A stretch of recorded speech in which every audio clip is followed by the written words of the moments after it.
Ever feel like you're drowning in negativity? Like the world is just one big storm cloud? You're not alone. But what if I told you there's a timeless guide to navigating these turbulent waters, written almost 2,000 years ago by a Roman emperor? I'm talking about Marcus Aurelius and his personal journal, Meditations. This isn't just some dusty old book. It's a practical handbook for building a resilient mind. And today, we're going to dive into its most powerful lessons on overcoming negativity. Let's start with the cornerstone of Stoic philosophy, controlling your judgments. Marcus Aurelius wrote, "You have power over your mind, not outside events. Realize this, and you will find strength." Think about that for a second. When someone cuts you off in traffic, what's your first reaction? Anger, frustration. The event itself, a car changing lanes, is neutral. It's your judgment, your thought, that person is a jerk and they disrespected me. That creates the negative emotion. The Stoics understood that we don't react to events themselves, but to our interpretations of them. The traffic incident didn't make you angry. Your judgment about the incident did. This is an incredibly empowering idea because while you can't control other drivers, you can absolutely control your own thoughts. So, how do we do this in practice? It starts with a pause. The next time you feel a wave of negativity, anger, anxiety, sadness, stop, take a breath. Instead of letting the emotion hijack you, create a small space between the event and your reaction. In that space, you have a choice. You can ask yourself, is this situation truly a catastrophe, or am I just labeling it as one? Marcus Aurelius would often break down events into their component parts, stripping away the dramatic language we attach to them. Is it a disaster that you made a mistake at work? Or is it simply that you submitted a report with a factual error that now needs to be corrected? See the difference. The first version is a heavy, emotional burden. The second is a manageable task. By consciously choosing not to add a negative judgment, you rob the situation of its power to upset you. You're not suppressing your feelings. You're just refusing to create them unnecessarily. It's like being the calm eye of a hurricane. The storm of external events may rage around you, but your inner peace remains untouched because you haven't given it permission to be disturbed. This isn't about being emotionless. It's about being the master of your emotions, not their slave. The next time you feel that familiar sting of negativity, try it. Pause, separate the event from your judgment, and see how much lighter you feel. It sets the first and most crucial step in building your inner fortress against the chaos of the world. Now that we understand the power of controlling our judgments, let's take it a step further. It's one thing to not let things bother you, but what if you could actually use negative experiences to your advantage? This is the second powerful lesson from Marcus Aurelius, reframing negative experiences into opportunities for growth. He famously said, "The impediment to action advances action. What stands in the way becomes the way." This is a mind-bending concept, but it's pure gold. It means that every obstacle, every setback, every bit of negativity you encounter isn't just something to be endured. It's the raw material for your personal development. Imagine you're preparing for a big presentation and your computer crashes, deleting all your work. The initial reaction: panic, frustration, maybe even despair. This is the impediment, but applying Aurelius's wisdom, this obstacle becomes the way. What does that mean? Well, the crash forces you to rebuild your presentation from memory.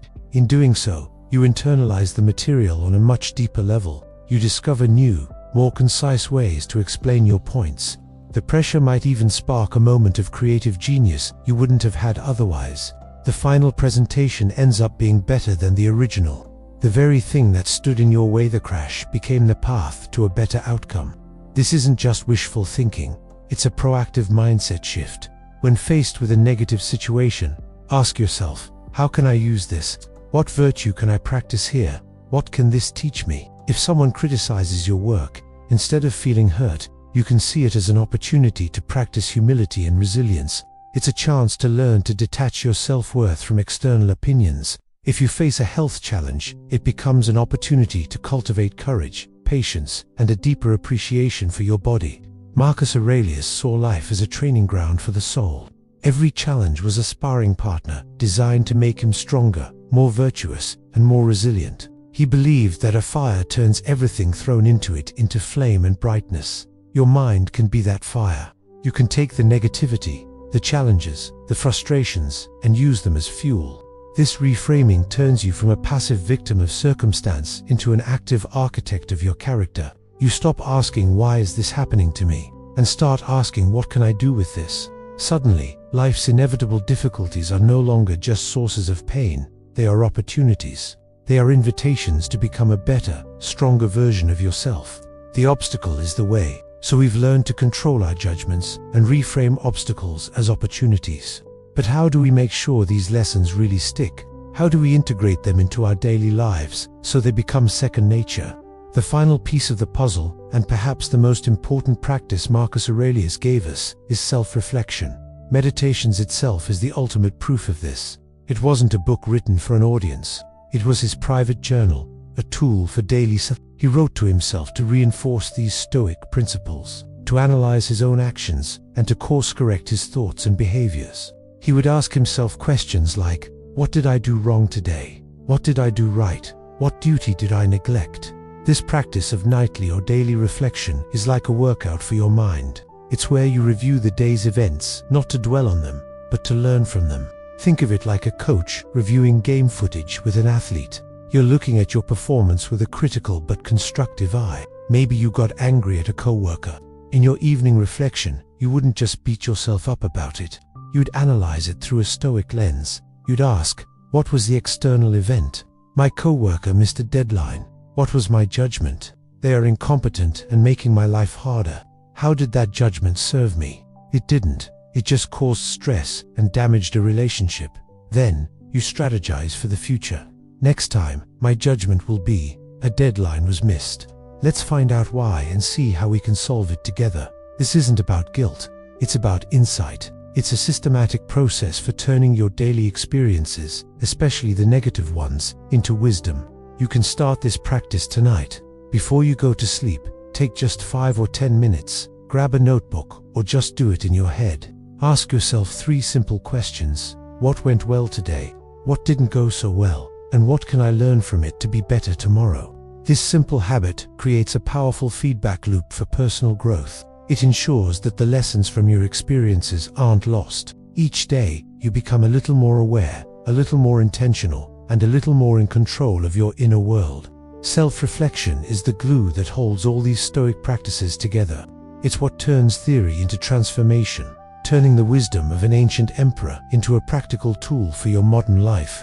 So there you have it, 3 powerful strategies from Marcus Aurelius to rise above negativity.